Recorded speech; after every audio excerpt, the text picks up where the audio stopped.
হোস মুসলমান, এরপরে আল্লাহ নবী বলেন লা ইয়াদখুলুল জান্নাতা জাসাদুন গুযিয়া বিল হারাম, হারাম ভক্ষণকারীর শরীর জান্নাতে প্রবেশ করবে না। তাই বাজানরা আমার, যারা সুদখোর, হিসাব করে সুদ খায়, ও মুসলমান, সুদখোরদের জন্য আল্লাহ পাক জান্নাত হারাম করে দিয়েছেন। তাদের মুখ যতই আমরা কিবলার দিকে করে রাখি না কেন, কবরে রাখার সাথে সাথে তাদের মুখটা আবার পূর্ব দিকে ঘুরিয়ে দেওয়া হবে।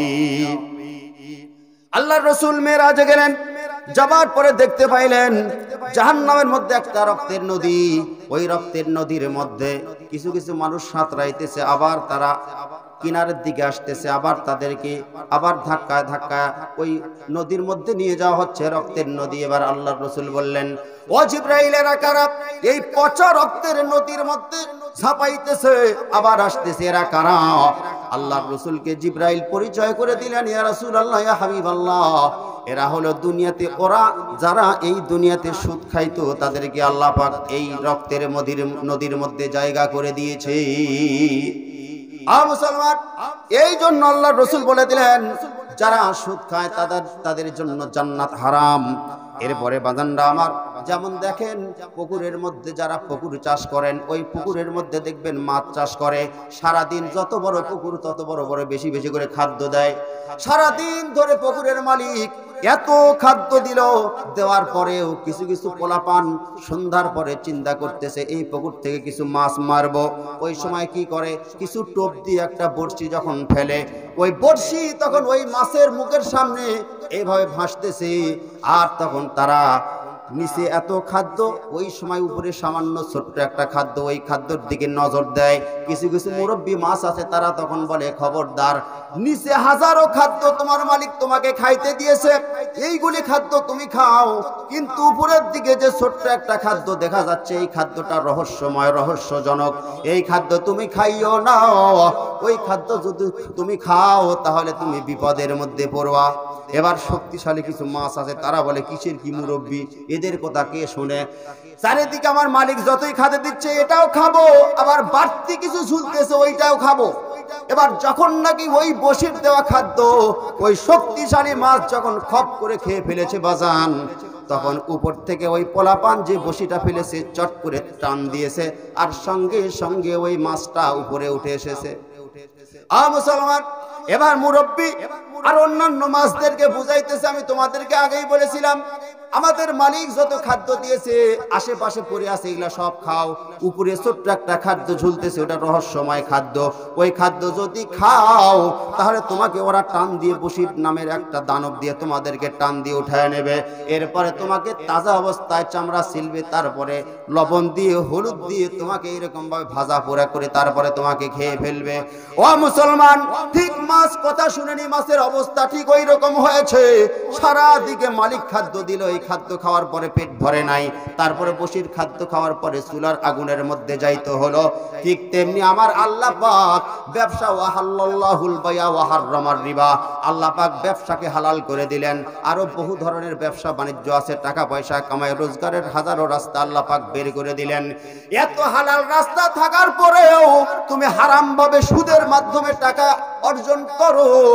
আল্লাহ পাক ডাক দিয়ে বললেন, ওই মাছের মতো এত নিয়ামত তোমাকে আমি দিলাম, তারপরেও তুমি ওই সুদের হাজারের উপরে 500 টাকা 200 টাকা ওই মাছের টোপের মতো ওইটা তুমি যখন খাবা, তোমাকে তখন ওই রকম জাহান্নামের দাউ দাউ আগুন, ওই আগুনের মধ্যে তোমাকে ফেলা হবে।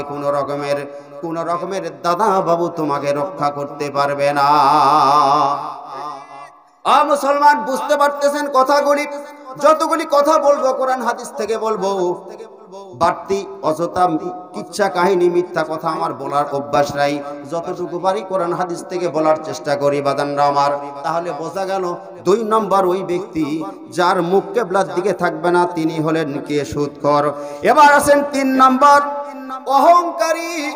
3 নম্বর অহংকারী যেই ব্যক্তি, আল্লাহর রাসূল বলেছেন, তুমি কিসের অহংকার করো? জীবনের প্রথম তোমার গোসল করাইছে এই দুনিয়ার মানুষ, জীবনের শেষ গোসলটাও এই দুনিয়ার মানুষ তোমাকে করাবে। কিসের গরম দেখাও?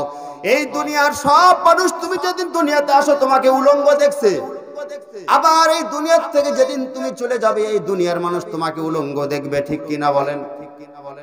এরপরে তুমি রূপের বড়াই করো, এমন একদিন আসবে তুমি মরে পড়ে থাকবে, ওই রূপের মধ্যে মানুষ হাত দিয়ে ওই হাত না ধুয়ে ওই হাত দ্বারা আর কিছু খাবে না, ঠিক কিনা বলেন? শুধু তাই নয়, তোমার মৃত্যুর পরে কবরে রাখার পর ওই মাটিতে হাত দিবে, মিনহা খলাকনাকুম ওয়া ফিহা নুঈদুকুম ওয়া মিনহা নুখরিজুকুম তারাতান উখরা। তোমার কবরে মাটি দেওয়ার পরে ওই হাত আর কোনো জায়গায় ছুবে না, পানি দিয়ে না ধোয়া পর্যন্ত, বলেন ঠিক কিনা? কিসের অহংকার করো তুমি?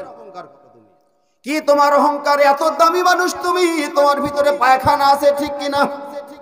আছে না? আছে না? তাহলে তুমি কিসের বড়াই করো?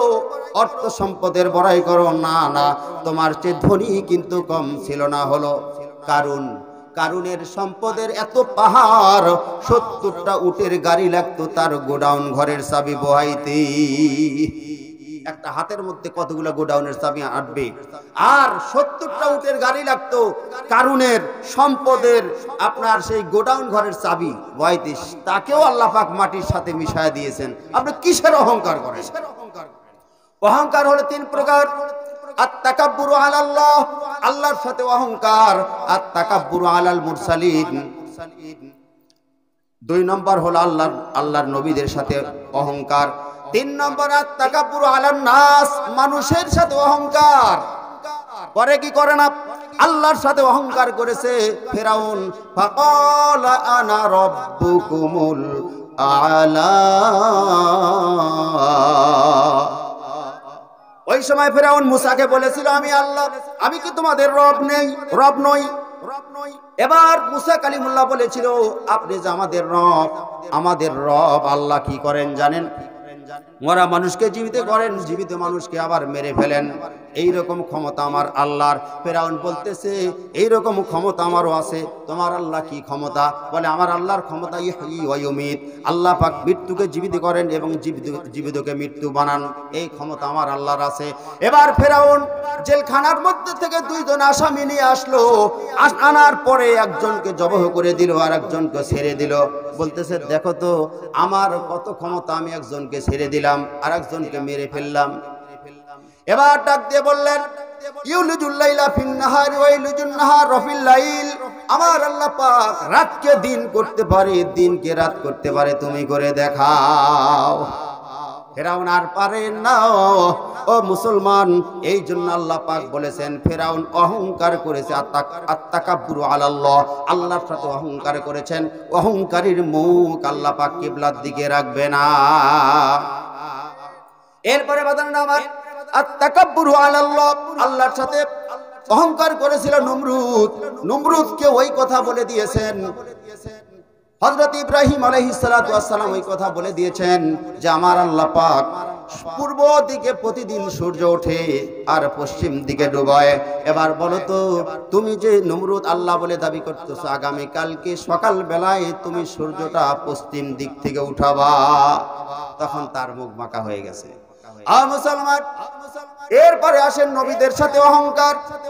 আল্লাহর নবী যখন আবু জেহেলকে বললেন, বাপ দাদার ধর্ম ছেড়ে দি, আল্লাহ পাক যে ধর্ম পাঠিয়েছেন, কোরআন নামক কিতাব পাঠিয়েছেন, এবং আমি নবী আমার উপর ঈমান আনতে হবে, কোরআনের বিধান মেনে চলতে হবে। তখন বলল, তুমি আর কোনো কথা পাও না, বাপ দাদার ধর্ম ছাড়তে বলো। তুমি এইটা কত বড় অন্যায় তুমি করেছো, তুমি তো জানো না। 1 বার নয়, 2 বার নয়, 52 বার আমার নবীজিকে মারার চেষ্টা করেছিল। আবু জেহেল 52 বার আমার নবীজিকে হত্যার চেষ্টা করেছিল, কিন্তু আল্লাহ পাক তাকে বাঁচিয়ে দিয়েছেন। রাখে আল্লাহ, মারে কে? মারে আল্লাহ, রাখে কে? মুসলমান, এই জন্য বলি নবীদের সাথে অহংকার করেছে। এরপরে তাকাব্বুরু আলান নাস, মানুষের সাথে অহংকার করেছে। একদিন হঠাৎ করে একটা ফকির বেটা হযরত আলীর কাছে ডাক দিয়ে বলতেছেন, আলী হে, আমাকে কিছু ভিক্ষা দেন। আবু জেহেলের দরবারে ভিক্ষা চাইছে। আবু জেহেল তখন তিরস্কার করে, অহংকার করে তখন ডাক দিয়ে বলতেছে, ওই যে দেখো পার্শ্বে দিয়ে নবীজির জামাতা আলী হেঁটে যায়, আলীর কাছে বলো, তাহলে তোমাকে কিছু দিয়ে দেবে। কিন্তু আবু জেহেল ভালো করেই জানে হযরতে আলী কিন্তু নবীজির দরবারেই খায়। আলীর সম্পদ বলতে কিচ্ছু নাই, কিন্তু আবু জেহেল তাকে অহংকার করে বলল, ফকির বেটাকে বলল যাও আলীর কাছে চাও। হাসতেছে, দূর থেকে তাকায় দেখতেছে, দেখি আলীর কাছে গিয়ে কি বলে, আর আলী বা ওই ফকির বেটাকে কি বলে। এবার একটু পরে খেয়াল করে দেখে হযরত আলীকে গিয়ে ফকির বেটা বলতেছে, আমাকে কিছু খাইতে দেন, আমাকে কিছু সাহায্য করেন। এবার হযরত আলীর হাতের মধ্যে ছিল একটা পাথর। কি ছিল? একটা পাথর ছিল। ওই পাথরের মধ্যে হযরত আলী সূরা ফাতিহা পড়ে ওয়ালা দাল্লিন আমিন বলে যখন পাথরের মধ্যে ফু দিয়েছে, সঙ্গে সঙ্গে পাথরটা স্বর্ণের পাথর হয়ে গেছে। ও মুসলমান, এই জন্য আমি আপনাকে বলবো, কোন মানুষকে নিয়ে অহংকার করতে পারে না। এবার আত্তাকাব্বুরু আলান নাস, কোন মানুষের অহংকার করতে পারে না। যদি অহংকার করে আল্লাহ পাক এটা পছন্দ করেন না। আমার বাদানরা, এবারে আসেন, মানুষকে নিয়ে অহংকার করে এমনও ব্যক্তি আমাদের দেশে আছে। ফকিন্নির বেটা আমার বাড়িতে জাকাত ফেতরা খায় মানুষ হলো, আজকে তাই সরকারি চাকরি করে, আজকে তাই কোটিপতি, এরকম বলে কি বলে না? ও মুসলমান, আজকে তুমি সম্পদের মালিক। আল্লাহ পাক ডাক দিয়ে বলতেছেন, আমি ইচ্ছা করলে 24 ঘন্টার মধ্যে তোমাকে আমি পথের ফকিরে বানায় দিতে পারি। তাই মানুষের সাথে কোন রকমের অহংকার করা যাবে না। আল্লাহ পাক ডাক দিয়ে বলেছেন, অহংকার হলো আমার গায়ের চাদর। লা ইয়াদখুলুল জান্নাতা কত্তাত, লা ইয়াদখুলুল জান্নাতা কত্তাত। চগলখোর, পরোক্ষ নিন্দাকারী ওই ব্যক্তিরা জান্নাতে প্রবেশ করবে না। এরপর আল্লাহ পাক বলেন, ওয়াইলুল লিকুল্লি হুমাযাতিল লুমাযা, যারা প্রকাশ্যে সামনে এবং পিছনে গীবত করে তারা ধ্বংস, তাদের উপরে লানত। সরাসরি আল্লাহ বলতেছেন। তাহলে আপনি কোনো মানুষের কি করবেন? কি বলেন? আপনার কোনো মানুষকে আপনি অহংকার করবেন, অহংকার করা যাবে না। এই জন্য বাদানরা আমার, এরপরে আসেন, আল্লাহ পাক ডাক দিয়ে বলতেছেন, আল্লাহর রাসূল ডাক দিয়ে বলতেছেন, 3 নম্বর যাদের মুখ, 4 নম্বর যাদের মুখ কিবলার দিকে থাকবে না, তারা হলো গীবতকারী। গীবতকারী আমাদের দেশে আছে না নাই? হঠাৎ করে একটা ছেলের বিয়ে ধরছে, কোন গ্রামে বিয়ে ধরছে, এখন চা স্টলে ওই মেয়ে পক্ষের এক লোক আসছে, এসে বলতেছে, অমুকের ছেলে বিয়ে ধরছে, ছেলেটা কেমন, বিড়ি টিড়ি খায়? এখন সুনাম করা বাদ দিয়ে বলতেছে বিড়ি খায়। মদের বোতলে হাতের থেকে ফুরায় না, বিড়ি খাবে কখন?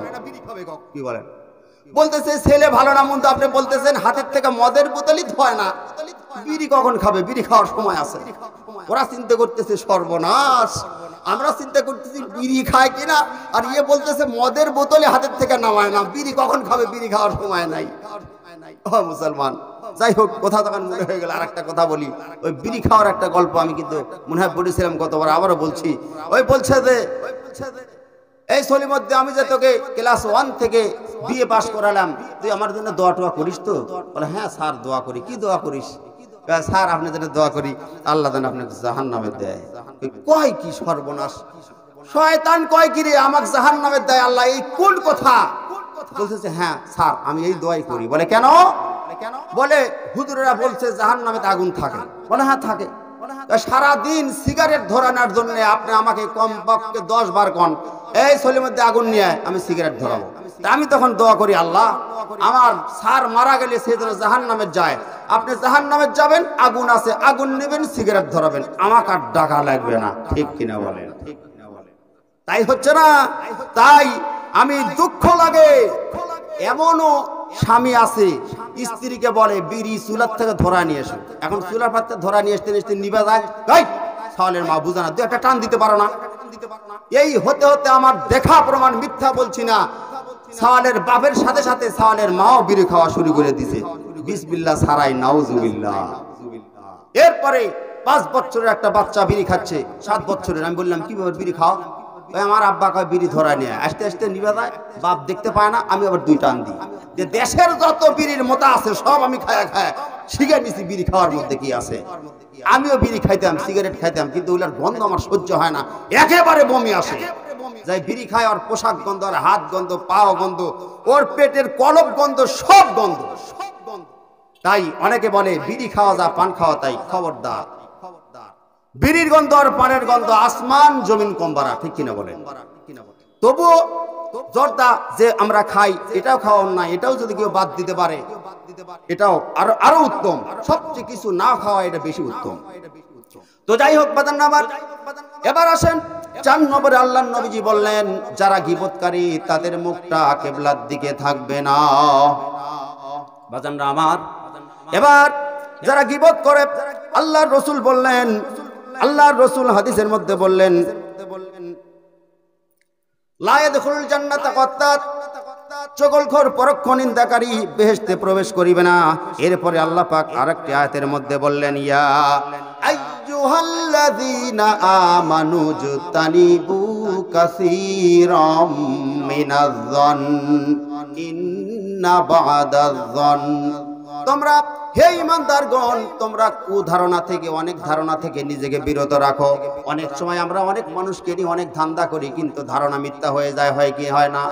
এক মানুষ রাত 12টার সময় উঠেছে, রাত 3টার সময় উঠেছে, উঠে পুকুরের এই পার একটা ঘাট আছে, ওই ঘাটের মধ্যে ওযু করতেছে তাহাজ্জুদ পড়ার জন্য।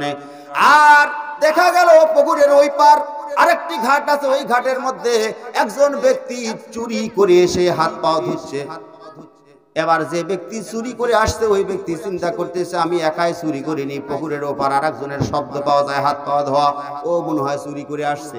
এবার যেই ব্যক্তি তাহাজ্জুদ পড়তেছে, পড়ার জন্য ওযু করতেছে, এই ব্যক্তি চিন্তা করতেছে আহারে আমি মনে করেছিলাম গ্রামের মধ্যে আমি একাই তাহাজ্জুদ পড়ি, এই জন্য আমি ওযু করতেছি। না না, পুকুরের ওপার দেখা যাচ্ছে আরেকজন ব্যক্তিও তাহাজ্জুদ পড়ার জন্য ওযু করতেছে, কিন্তু আসলে তা নয়, ওই ব্যক্তি চুরি করে এসে হাত পা ধুচ্ছে। বলেন ঠিক কিনা?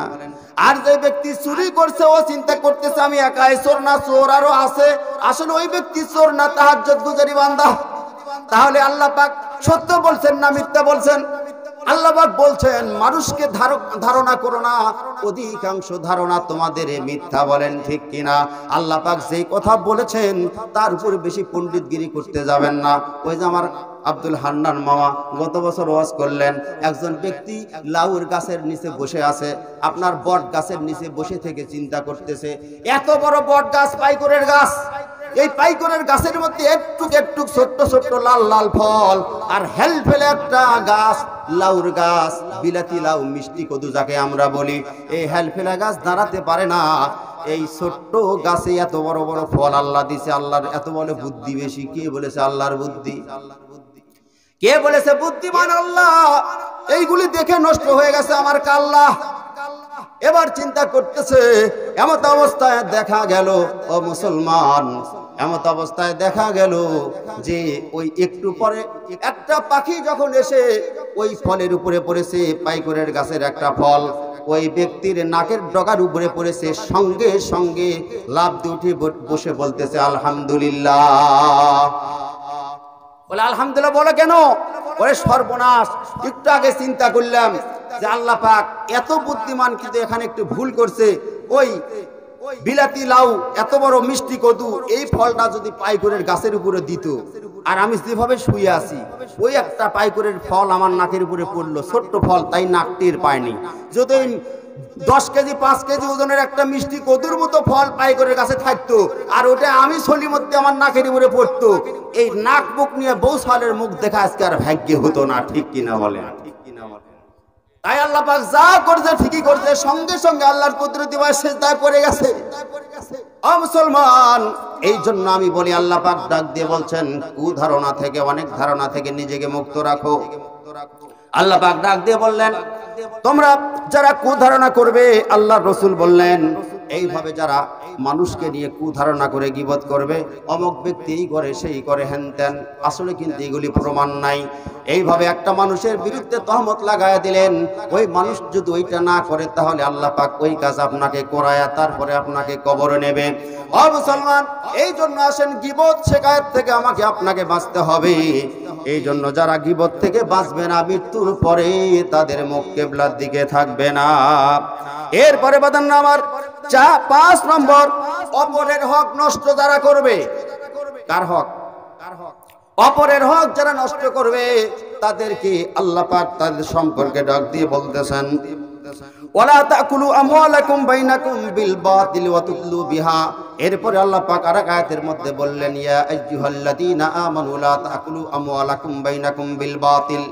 ও মুসলমান, আল্লাহ পাক ডাক দিয়ে বলতেছেন, হে ঈমানদারগণ, তোমরা অপরের সম্পদকে জবরদখল করে গ্রাস করিও না। এরপরে হাদিসের মধ্যে আসছে, মান আখাযা শিবরাম মিনাল আরদি যুলমান ফাইন্নাহু ইয়াকুমুহু। এরপরে একটা হাদিস আসছে, এই হাদিসের মধ্যে আল্লাহ রাসূল বলেন, যদি কোনো ব্যক্তি অর্ধ হাত, তার মানে আধ হাত সম্পদ যদি কোনো ব্যক্তির জোর করে খায়, কিয়ামতের কঠিন ময়দানে আল্লাহ পাক এই 7 তবক জমিন তার ঘাড়ের উপরে উঠায় দেবে। ও মুসলমান, পরের হক নষ্ট করার থেকে নিজেকে বিরত রাখবেন। এই জন্য আমি আপনাকে বলবো, পরের হক যারা নষ্ট করে আল্লাহ পাক তাদেরকে জান্নাতের মধ্যে দেবেন না, আর পরের হক যারা নষ্ট করবে তাদেরকে জাহান্নামের মধ্যে দেওয়া হবে। তাদেরকে খাদ্য দেওয়া হবে হলো রক্তপুঁজ, জাহান্নামীদের রক্তপুঁজ। যেই পুঁজ, 1 বালতি পুঁজ রক্ত যদি দুনিয়ার মধ্যে ফেলে দেওয়া হয়, তামাম দুনিয়ার মানুষের পেট ফুলে ডায়রিয়ার কলেরা হয়ে যাবে, নাউজুবিল্লাহ। এই জন্য বাদানরা আমার, অপরের হক যারা পয়মাল করে খায়, মেরে খায়, জোর করে খায়, তারা যেন ওইটা খায় না, তাদের পেটের ভিতরে জাহান্নামের আগুন ভক্ষণ করে।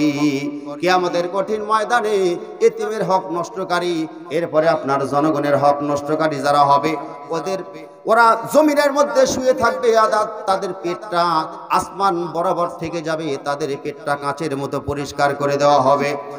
আর ওই পেটের ভিতরে নারী ভুঁড়ি, সাপ, বিচ্ছু, আযাব, গজব সবাই তখন কি করবে? নারী ভুঁড়ি নিয়ে টানাটানি করতে থাকবে। ও মুসলমান, তার মাথার কাছে একজন ডাক দিয়ে পরিচয় করে দেওয়ার জন্য থাকবে, তোমরা কি জানো এই ব্যক্তির এই অবস্থা কেন? বলে কি করতো? তার অপরাধ ছিল এই দুনিয়ার বুকে তারা মানুষের জমি জোর দখল করে খাইতো, জোর করে খাইতো, ফাঁকিবাজি করে খাইতো। ও মুসলমান, আজকে আমরা মুসলমান যে যাহা পাই পেটের ভিতরে ঢুকাই, কোন রকমের যাচাই করার সুযোগ নাই, যে কোনো ভাবে অর্থ সম্পদ হলেই হলো। না না, অর্থ সম্পদের মালিক ওয়ালা জান্নাতে যাবে না, ঈমানওয়ালার মালিক যায়, ওই ব্যক্তি জান্নাতে যাবে। মুসা নবীর মতো ঈমানদার হলে রাস্তা হবে সাগর জলে, ইউসুফ নবীর মতো ঈমানদার হলে বন্ধ তালা যাবে খুলে, ইসমাইল নবীর মতো ঈমানদার হলে দুম্বা আসবে শরীর তলে, ইব্রাহিম নবীর মতো ঈমান যদি হয় বিদ্যমান, আগুনের গর্তে আগুন থাকবে না, আগুন হবে ফুলের বাগান। তাই বাজান আমার, ঈমানের পিছনে মেহনত করেন। কোটি কোটি টাকা দিয়ে কোনো মানুষ যদি, কোটি কোটি টাকা দিয়ে যদি কোনো মানুষ বাড়ি ঘর করে, মিস্ত্রি বাড়ি ঘর করে দেয়, মিস্ত্রির দাম বাড়ে না, দাম বাড়ে বাড়িওয়ালার। কি বলেন? মিস্ত্রির সুনাম হয়, সুনাম হয় বাড়িওয়ালার। কোটি কোটি টাকা দিয়ে বাড়ি করছে বাড়ি। তাই বাদান আমার, কোটি কোটি টাকা খরচ করে মিস্ত্রি বাড়ি বানায়, মিস্ত্রির দাম বাড়ে না, দাম বাড়ে বাড়িওয়ালার। যদি কোনো ব্যক্তি সযত্নে ঈমানের পিছনে মেহনত করে, ঈমানের দাম বাড়ে না, ঈমান দাম বাড়ে ঈমানওয়ালা মানুষের। তাই আসেন, রাত্রি গভীর হয়ে যাচ্ছে, মাহফিলটা প্রায় শেষের দিকে চলে যায়, রাত্রিবেলায় উঠে দাঁড়ান, আল্লাহর কুদরতি পায়ে সিজদা দেন, গোপন ইবাদত করেন। গোপন ইবাদত মানুষকে শ্রেষ্ঠ বানায়া দেয়, আর গোপন পাপ মানুষকে ধ্বংস করে দেয়। ঠিক কিনা? গোপন পাপ মানুষকে ধ্বংস করে দেয়, আর গোপন ইবাদত মানুষকে শ্রেষ্ঠ বানিয়ে দেয়। হাসতে হাসতে করবে গুনাহ, কান দিলেও মাফ হবে না। কানতে কানতে কানতে হাসতে হাসতে গুনার কাজ করলে কানতে কানতে জাহান্নামে যাওয়া লাগবে, আর কানতে কানতে নেকির কাজ করলে হাসতে হাসতে আল্লাহর জান্নাতে যাবেন। কোনটা করবেন বিবেককে বুঝান। কফি আনফুসিকুম আফালা তুবসিরুন। আল্লাহ পাক সবচেয়ে বড় আদালত যেটা দিয়েছেন তার নাম হলো বিবেক। এই বিবেকটাকে জিজ্ঞাসা করে দেখেন, আমার আপনার চলার গতিবেগ কেমন চলতেছে। ও মুসলমান, এরপরে আসেন, যত অপরাধ করেন না কেন আল্লাহর দরবারে ক্ষমা চান, আমার আল্লাহ পাক ক্ষমা করে দেবেন। ইল্লা মান তাবা ওয়া আমানা ওয়া আমিলা আমালান সলিহান ফাউলাইকা ইবাদদিলুল্লাহু এই আয়াতের মধ্যে আল্লাহ পাক ডাক দিয়ে বললেন, তোমরা তওবা করো, তওবা করে আমার কাছে ফিরে আসো। তওবার মতো তওবা যদি তোমরা করতে পারো, অনুশোচনা করে ফিরে আসতে পারো, আমি আল্লাহ পাক তোমাদের জীবনের সব গুনাহ মাফ করে দেব। শুধু তাই নয়, গুনাহ মাফ করে দিয়ে ক্ষান্ত হব না, ওই গুনাহ সম পরিমাণ নেকি আমি আল্লাহ তোমাদের আমলনামায় লিখে দেব। মুসলমান, এই জন্য আমি বলি, পুলিশ অপরাধীকে খোঁজে শাস্তি দেওয়ার জন্য, আল্লাহ পাক অপরাধীদেরকে খুঁজে ক্ষমা করে দেওয়ার জন্য। এই জন্য বাদানরা আমার, রাত্রিবেলায় তাহাজ্জুদের নামাজ পড়বেন, নামাজ পড়ে আল্লাহর দরবারে দোয়া করবেন। তামাম দুনিয়ার 5 ওয়াক্ত আযান হয়, 5 ওয়াক্ত আযানের মুয়াজ্জিন হলো, আযানের ডাক দেয় সেই হলো মুয়াজ্জিন। আর আমার আল্লাহ পাক তাহাজ্জুদের মুহূর্তে ডাক দেন আমার আল্লাহ নিজেই তাহাজ্জুদের মুয়াজ্জিন। মুসলমান, 5 ওয়াক্ত নামাজ তো পড়বেন, এরপরে আপনার তাহাজ্জুদের নামাজ আদায় করবেন। যাই হোক বাদানরা আমার, সংক্ষিপ্ত সময়ের মধ্যে আমি আপনাকে বলে দিলাম, কোন মানুষকে যখন অন্ধকার কবরের মধ্যে রাখা হবে, তার মুখ যদি কিবলার দিকে থাকে তাহলে ওই ব্যক্তিটা আল্লাহর জান্নাতে যাবে। কিবলার দিক ছাড়া অন্য কোনো দিকে থাকলে ওই ব্যক্তি জান্নাতে যাবে না। তাহলে 5 শ্রেণীর মানুষের মুখ কিবলার দিকে থাকবে না। মনে থাকবে আপনাদের, 1 নম্বর বেনামাজি, 2 নম্বর সুদখোর, 3 নম্বর হলো আপনার গীবতকারী, 4 নম্বর হলো অহংকারী, 5 নম্বর হলো অপরের হক নষ্টকারী। এই 5টা অপরাধ থেকে আমরা নিজেকে মুক্ত করতে পারবো তো ইনশাআল্লাহ? পারবেন না? আর সর্বপ্রথম বাজান, এই অপরাধ থেকে আমরা নিজেকে মুক্ত রাখবো। আর মনের ভিতরে একটা চিন্তা রাখবো, যেই দেশে বাস করি, যেই জায়গায় বাস করি, ওই জায়গায় ইসলাম, ওই দেশের পার্লামেন্টে যেন ইসলামী আইন পাশ করতে পারি, এই মনের তামান্না, ইচ্ছা, আকাঙ্ক্ষা তার ভিতরে থাকা লাগবে। যার ভিতরে নাই ওই ব্যক্তি মুসলমান না। আজকে যদি প্রধানমন্ত্রীর পক্ষ থেকে আইন থাকতো, ফজরের নামাজ যারা না পড়বে 3 মাসের জেল। ওযু ছাড়াই দেখবেন, ওযু ছাড়াই মুসল্লিরা যায় ইমামকে বাড়ির থেকে টাইনা তুলতো, হুজুর তাড়াতাড়ি উঠেন, আজান দেন, ফজরের নামাজ পড়া লাগবে। হুজুরেরা কি করেন, টের পান না ফজরের সময় হয়ে গেছে। এত চিল্লায় আওয়াজ করতেছি, একটা মানুষ, একটা মুসল্লি মসজিদে আসে না।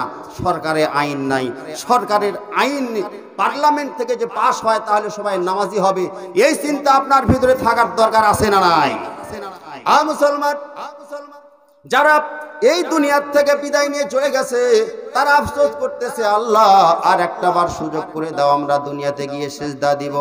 তাই এই দুনিয়ার থেকে যারা চলে গেছে, মাটির নিচের মানুষগুলি সিজদা দেওয়ার জন্য কাঁদতেছে, আর মাটির উপরের মানুষগুলি সিজদা না দেওয়ার জন্য পায়তারা করতেছে। মুসলমান, এই জন্য আমাকে আপনাকে মরা লাগবে, কথাটা সঠিক কিনা? এবার কবরটাকে জিজ্ঞাসা করেন, ও কবর তুমি কি? এবার কবর আপনাকে জবাব দিয়ে দিবে। ওই দেখা যায় কবরস্থান, ওইটাই আমাদের ঘর, ওই কবরে থাকতে হবে সারা জীবন ভর। ও কবর তুই চাস কি, টাকা পয়সা নিস কি? কবর জবাবে বলতেছে, ঘুষ আমি খাই না, নামাজি বান্দা পাই না, একটা যদি পাই অমনি তারে ধরে জান্নাতে পাঠায়। আল্লাহু আকবার। নামাজ পড়ার দরকার আছে না নাই? মুসলমান, এই পৃথিবীর থেকে সর্বশেষ যেই ব্যক্তি অন্ধকার কবরে চলে যাবে, ওই ব্যক্তিকেও 40,000 বছর অন্ধকার কবরে থাকা লাগবে। আমার যখন ফুরাবে দিন, আসবে গহীন রাতি, থেকো আল্লাহ ওই কবরে হয়ে প্রিয় সাথী, আসবে গহীন রাতি। আজকে বাদান আমার এই জলছার গত বছরের সভাপতি আমার আফজাল ভাই অন্ধকার কবরে চলে গেছেন।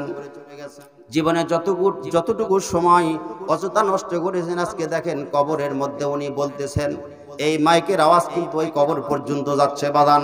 উনি হয়তো চিন্তা করতেছেন, আমল তো আমি করেছি, আরো কিছু সময় অযথা নষ্ট করেছি, ওই সময়টা নষ্ট না করে যদি ইবাদতের দিকে আমি থাকতাম, কবরের জগতে আজকে আমি ধনী হয়ে যাইতাম। তাই না বাদান? এই জন্য এই দুনিয়াতে টাকার দরকার, হাসরের মাঠে টাকা লাগবে না, নেকির দরকার। এই জন্য অযথা গীবত শেখায়ত না করে বলবেন সুবহানাল্লাহ, বলবেন আলহামদুলিল্লাহ, বলবেন আল্লাহু আকবার। একজন ব্যক্তি এসে আমাকে বলতেছেন, হুজুর আপনারা মিথ্যা বলেন না সত্যি বলেন? আমি বলি সত্যি। বলে কি বলতে চান? বলে একটা হুজুর ওয়াজ করলো। কি ওয়াজ করেছে? বলে একবার সুবহানাল্লাহ বলে তামাম দুনিয়া সওয়াবে ভরপুর হয়ে যায়। তাহলে আরেকবার সুবহানাল্লাহ বললে ওই সওয়াব আল্লাহ কোথায় রাখবে? জবাব দেন। বিশাল মুলবি রে, বিশাল মুফতি রে, কি ফতোয়া নিতে আসছে? বলে একজন হুজুর বলল, ওই আমার হান্নান মামা বলল, একবার সুবহানাল্লাহ বললে সুবহানাল্লাহি তামলাউল মিজান, ওই ব্যক্তিকে জান্নাতে যাওয়ার জন্য যতটুকু নেকির দরকার ওই নেকি আমার আল্লাহ তার দাড়ি পাল্লায় দিয়ে দেবে। তাহলে একবার সুবহানাল্লাহ বললাম, একটা পৃথিবী ভরপুর হয়ে গেল, আসমানের নিচে জমিনের উপরে কোনো ফাঁকা জায়গা থাকবে না, সব ভরে গেল।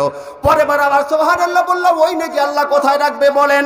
আমি বললাম তোমার কাছে মোবাইল আছে? বলে আছে। বলে একটা ছবি উঠান তো আমাকে। এবার চট করে একটা ছবি উঠাইলো। এবার আমি বললাম ওই ছবিটা আমারে দেখান। বলে এই যে দেখেন ছবি। এবার বললাম ছবি কার মধ্যে আছে? বলে মেমোরির মধ্যে। আমি মেমোরিটা আমাকে দেখান। এবার মেমোরি হাতে নিয়ে বললাম, বলেন তো এই মেমোরি বড় না আমি বড়? বলে কয় কি, কোটি কোটি মেমোরি জোড়া দিলেও আপনার মতো হয়।